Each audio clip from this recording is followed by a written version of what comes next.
ሳኦል የእስራኤል ልጆች ወደ ዳዊት መጡና ገና ሳኦል እኮ ፖዚሽኑ ላይ ንጉሥ ሆኖ እያለ ህዝቡ አንተ ነበርክ የምታወጣንና የምታገባን አሉት ለዳዊት።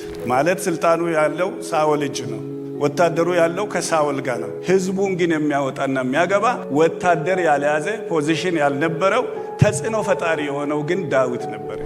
ይሄ እንግዲህ ችግር እንዴት ነው ሊቃለል የሚችለው ካላችሁ ወንድም ኢሳይያስ የጻፈው መጽሐፍ ላይ በጣም ያየሁት ቅድምም በጣም ልቤን ያሞቀው ነገር ይሄ መጽሐፍ ለአእምሮ በጣም በቂ ግንዛቤ ይሰጣል። ከዛ በላይ ግን ህይወት ለዋጭ ነው። ተግባራዊ ነገር ያሳየናል። መሬቱ ወርደን እንድንሰራ ያደርገናል።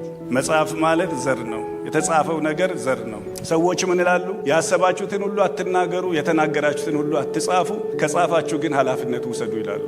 ኢሳይያስ ያሰብከውን ጽፈህልናል፣ የተጻፈው ግን በጣም የሚያኮራህ ነገር ስለሆነ ጌታን ካንተ ጋር ማመስገን እፈልጋለሁ።